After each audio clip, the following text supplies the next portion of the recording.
បុរសម្នាក់បានចំណាយប្រាក់$5,000ដើម្បីកោះហៅអ្នកក្រោមបង្គាប់5នាក់ហើយបានបញ្ជូនពួកគេទៅខ្ចីលុយពីក្រុមអ្នកចងការប្រាក់ឃោឃៅមិនយូរប៉ុន្មានអ្នកក្រោមបង្គាប់ទាំង5នាក់បានខ្ចីលុយបាន$200,000ហើយបុរសនោះបានប្រើប្រាក់$200,000នេះដើម្បីកោះហៅអ្នកក្រោមបង្គាប់200នាក់បន្ទាប់មកគាត់បានប្រាប់អ្នកក្រោមបង្គាប់200នាក់នោះឲ្យបន្តខ្ចីលុយពីក្រុមអ្នកចងការប្រាក់ក្រុមហ៊ុនចងការប្រាក់គិតថានេះជាឱកាសធុរកិច្ចដ៏ធំមួយបានមកដល់ហើយពួកគេមិនបានដឹងឡើយថាពួកគេហៀបនឹងប្រឈមមុខនឹងការដាក់ទណ្ឌកម្មនោះការពិតគឺថាបុរសនោះធ្លាប់ជាអ្នកមានទ្រព្យសម្បត្តិស្តុកស្តម្ភប៉ុន្តែអតីតមិត្តស្រីរបស់គាត់និងក្រុមអ្នកចងការប្រាក់ឃោឃៅបានខុបខិតគ្នាដើម្បីបន្លំយកទ្រព្យសម្បត្តិទាំងអស់របស់គាត់ឥឡូវនេះម្ដាយរបស់គាត់ត្រូវការប្រាក់$500,000សម្រាប់ការព្យាបាលជំងឺអតីតមិត្តស្រីរបស់គាត់បានរុញគាត់ឲ្យដួលទៅលើដីរួចក៏ឡើងជិះរថយន្តទំនើបទៅម្ចាស់រថយន្តទំនើបនោះគឺជាមេធំនៃក្រុមហ៊ុនចងការប្រាក់បុរសនោះបានលុតជង្គង់នៅលើផ្លូវដោយអស់សង្ឃឹមពេលនោះគាត់បានឃើញរថយន្តមួយកំពុងបើកមកជិតដូច្នេះគាត់ក៏លាតដៃហើយបណ្ដោយឲ្យរថយន្តបុកគាត់ស្រាប់តែបុរសនោះបានឮសំឡេងចម្លែកមួយដែលថាគាត់អាចកោះហៅជំនួយដោយប្រើលុយ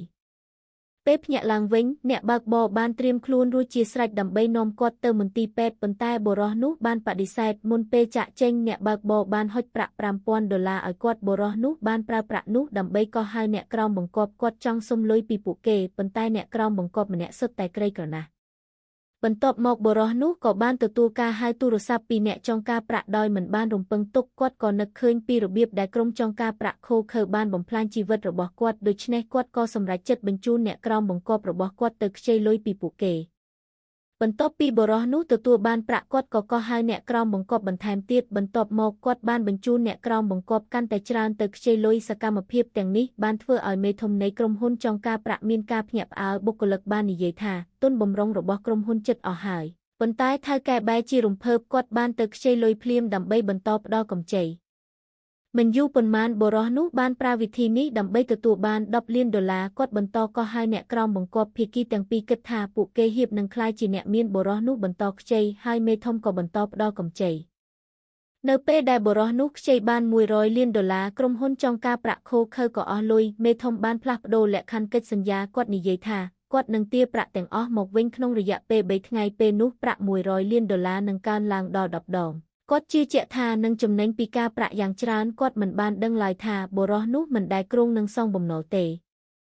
ដំបូងឡើយបុរសនោះបានទៅមន្ទីរពេទ្យហើយបានបង់ថ្លៃព្យាបាលជូនម្ដាយរបស់គាត់មិនយូរប៉ុន្មាន3ថ្ងៃក៏បានកន្លងផុតទៅមេធំដឹងថាគ្មាននរណាម្នាក់សងបំណុលទេដូច្នេះគាត់ក៏នាំអង្គរៈមកដើម្បីស្វែងរកបុរសនោះភ្លាមបុរសនោះកំពុងដើរជាមួយនឹងម្ដាយរបស់គាត់ដែលបានជាសះស្បើយឡើងវិញមេធំបានបញ្ជាឲ្យអង្គរៈដកធ្មេញរបស់បុរសនោះចេញនៅពេលនោះអ្នកក្រោមបង្គាប់ទាំងអស់របស់បុរសនោះក៏បានប្រមូលផ្ដុំគ្នាមេធំភ្ញាក់ផ្អើលយ៉ាងខ្លាំងនៅពេលដែលឃើញពួកគេ